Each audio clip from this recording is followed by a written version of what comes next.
If you're failing prop firm evals right now, 3 of them, 10 of them, or even 30 of them, this video is for you. I've been you, and I am you. Just 2 years ahead. By the end of this video, you're gonna know the 7 things that actually matter on a prop firm eval. Yes, 7. And more importantly, you're gonna know all the things that people on YouTube tell you to focus on that doesn't matter at all. I'm also gonna give you 2 pro tips by the end of this video that nobody, and I really mean nobody, is talking about. One of them is gonna save you hundreds or even thousands of dollars in eval fees in a year. The other one is the actual mental shift that took me from 40 blown evals to more than 20 passed in a row. No upsell, no course, just stay until the end. Now here's the problem with how 99% of you are thinking about prop firm evals. You think it's a trading test. You think the firm is sitting there going, wow, let's see if this guy can trade. You think you have to hit a profit target, so you focus on the target. You think you have to win, so you take every trade you see? It's none of those things. A prop firm evaluation is a discipline audit with a profit target stapled on it. The firms don't care if you can trade. They care if you stop yourself from doing dumb things for 8 to 12 days in a row without blowing the account. That's it. That's the whole product they sell. Every single one of you who keeps failing is failing because you're playing the left game. The firm is grading you on the right game. You're trying to prove you can trade, and they're trying to find out if you can shut up and just follow the plan. The target is a math problem. Points times contracts. It's solved on a calculator in 30 seconds. The trailing drawdown is a psychological problem. It requires you to not touch something for 2 weeks. And you are the only variable that actually moves in either equation. So let me show you the 7 things that actually move the variable in your favor. Let's go. 7 things that actually matter. Number 1. The trailing drawdown is the only rule that matters in your eval, period. Everybody and their mom is focused on the profit target. Oh, I need to hit $3,000. Oh, I need to hit $6,000. Wrong game. Look at this. This is the trail. It moves up when you're green. It stays put when you're in red, which means every single tick you make profit, the floor under you rises. The firm isn't just testing if you can hit that ceiling. The ceiling, the profit target, yeah, that's just where they let you out of the room. The actual test, can you not punch through the floor? This was me. This is what your account looks like right before you die. $431 between me and another blown eval. You see this number? That's the only number that matters during your evaluation.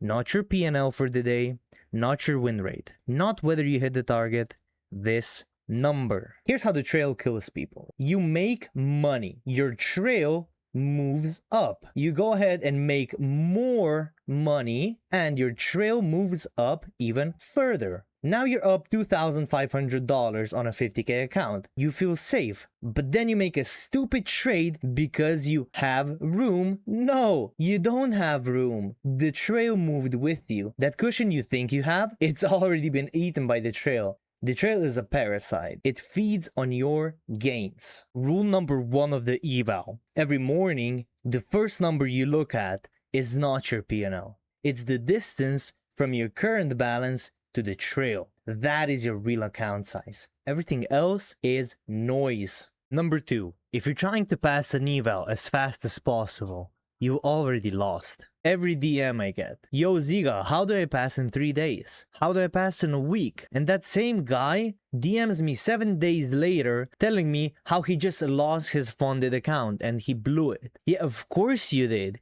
You trained yourself wrong. Look, the fast pass and the slow pass end at the same place, the funded account. But what happens after is completely different. The fast pass guy passed by oversizing, taking marginal setups, getting lucky. He proved to the firm I can be aggressive and gamble. They hand him a funded account with real rules and he does the exact same thing, except now the trail is tighter, the consistency rule kicks in, and he's dead in a week. The slow pass guy, on the other hand, passed by doing the exact same thing he'd do on a funded account. One setup, 2 contracts, 0.5% risk, and when they fund him, nothing changes. He just keeps doing what he was already doing. He passes payout cycle after payout cycle because his execution looks identical, funded or evaluated. Now this is my back test. 388 trades over a span of a year. Profit factor of 3.9. Average risk to reward is 1. Exactly what I take on every eval. Every single trade I take during an evaluation looks exactly like one of these 388 trades. Same size, same setup, same risk. So when I got funded, I just kept clicking. The funded account is a continuation, not a graduation. And this is the funded version of the exact same execution, right? The same number, 78% profitable, plus or minus a point, because nothing changed. That's what slow and consistent looks like. Number 3. This is the one that killed more of my 40 blown accounts than anything else. The recovery trade. You don't fail evals on losing trades. You fail them on the trade right after that losing trade. Look at this. This is me, July 26th, 2023. I took 1 losing trade that morning. 1. Then I took 15 more trying to make it back. So total number of trades was 16. I won 3 of them. 3. I lost 13. I overtraded by 800%. I lost $830 in that single session and blew the account. Was I a bad trader that day? Maybe. But here's the thing. I was a normal trader that day for the first trade. The first trade was fine. It was a real setup. It just didn't work. Everything what happened after that was emotional vomit. This is the pattern. Look at it. We got 2 green days followed by 1 red day. Everything goes to hell. Why?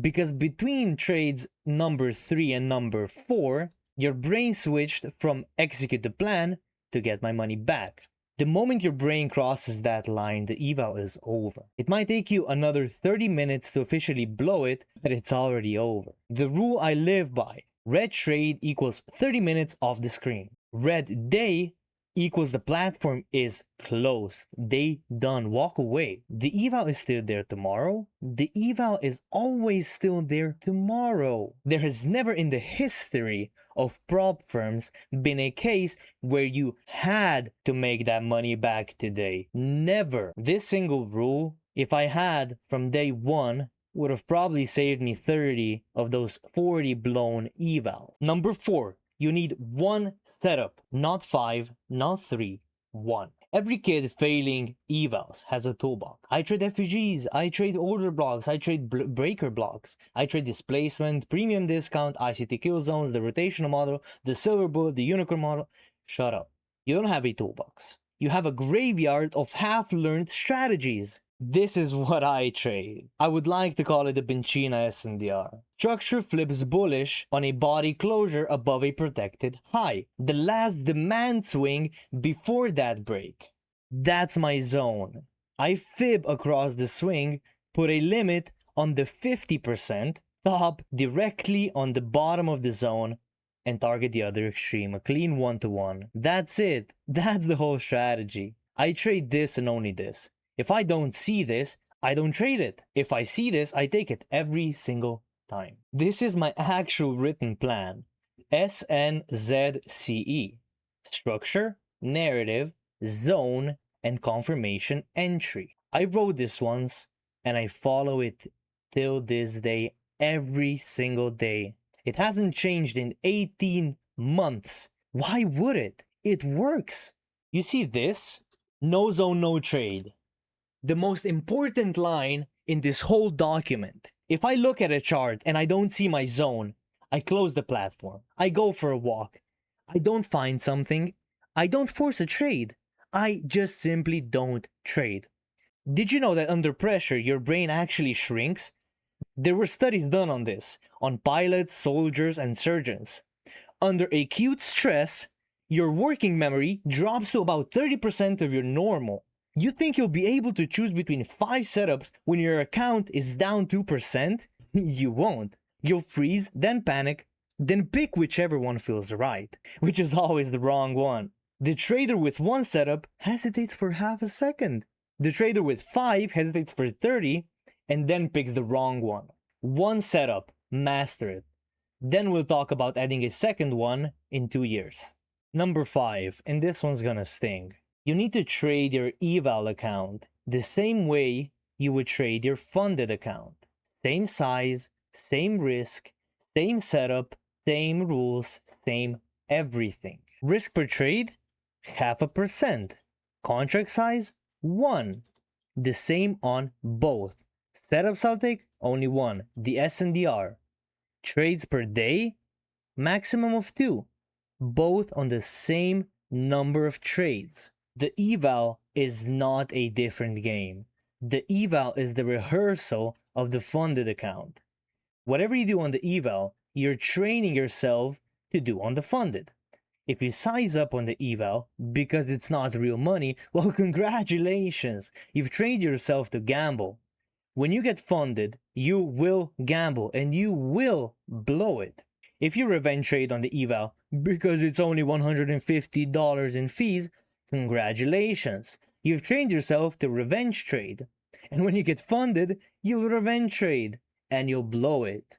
If you take random setups on the eval just to make target, well, congratulations, you've trained yourself to take random setups. When you get funded, you'll take random setups and you will blow it.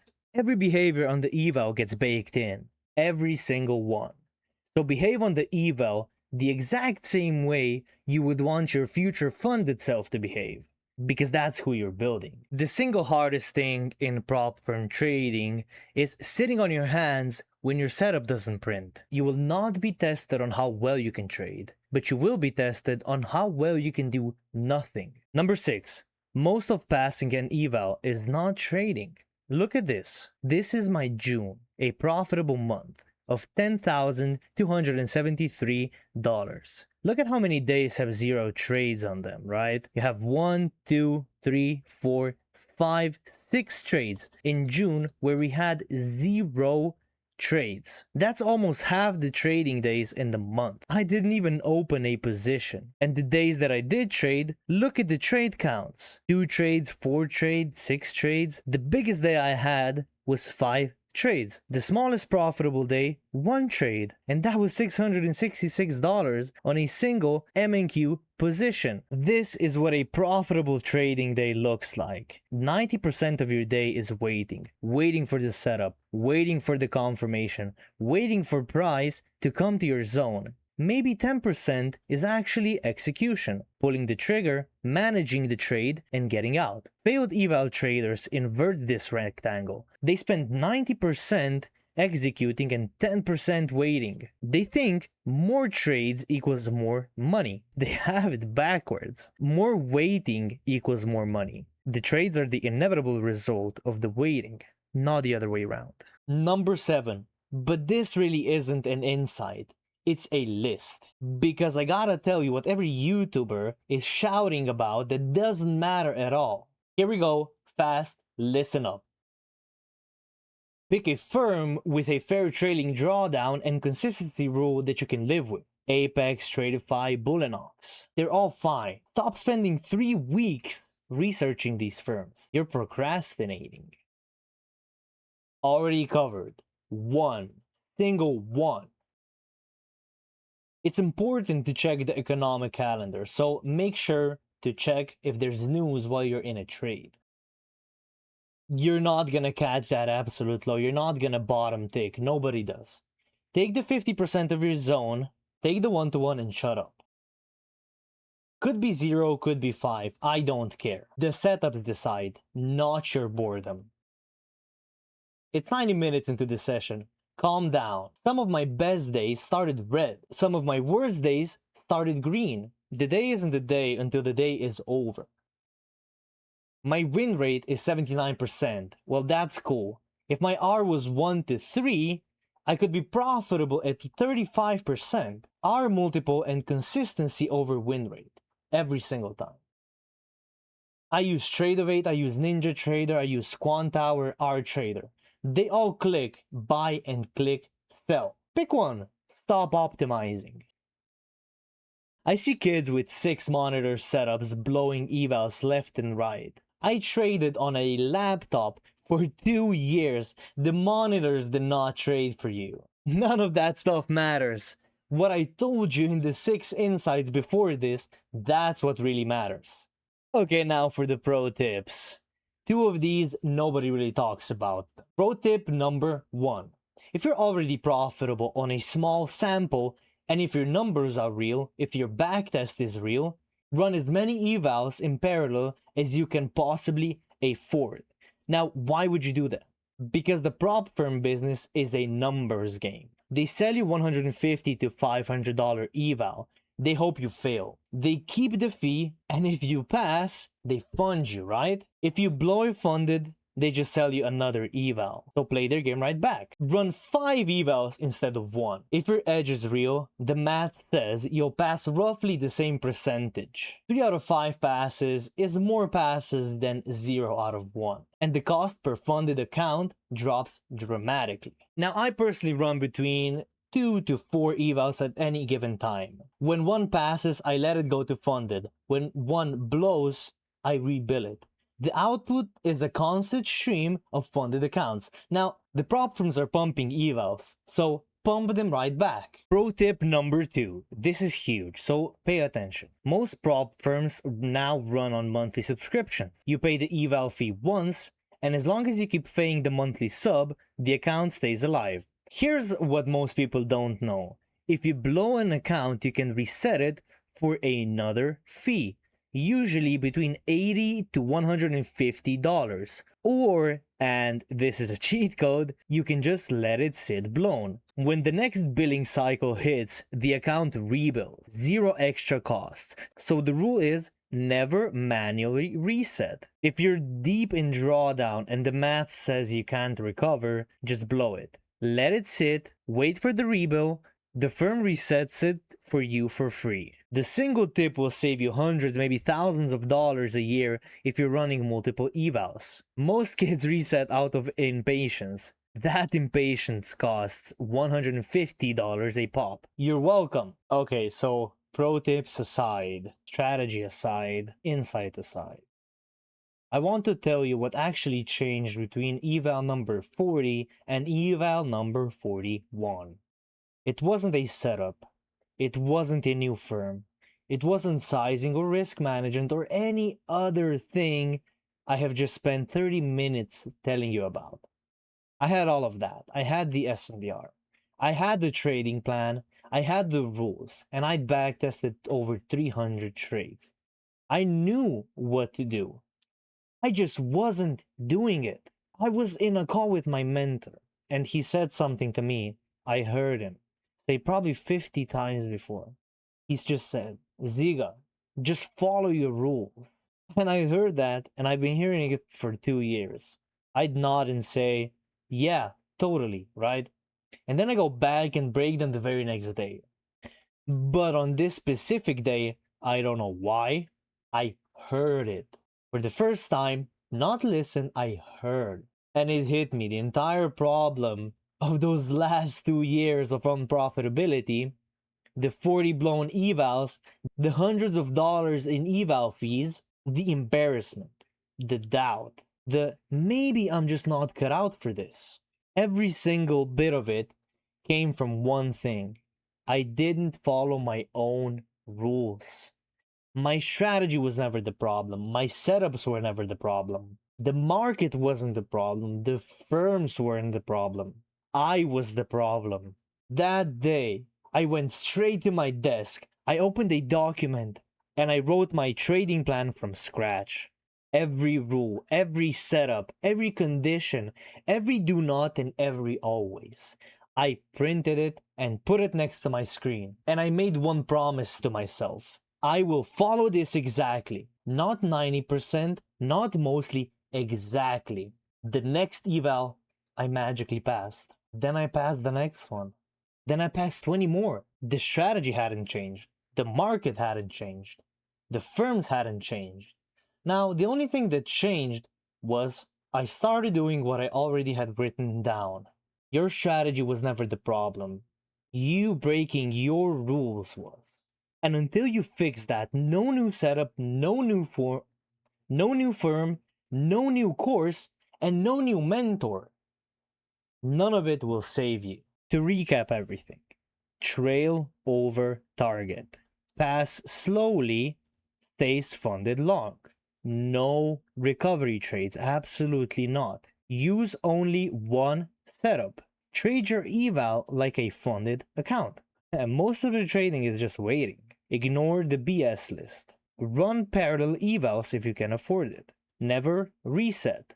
Let it rebuild. And one that really matters more than all of the rest combined is follow your rules. If you want to see me do this live, I post top-down analysis every single morning before the New York session opens in my Discord. It's completely free, no upsell, there's no course. I just analyze NQ, and I post the levels that I'm watching, and I trade live with the community Monday through Friday. Links in the description, and come say hi. If you want the actual setup that I use every single day on these evals and PA accounts, I broke down the exact trade that caught the NQ bottom this month. That one's next. And remember, trust the trade. Follow your rules.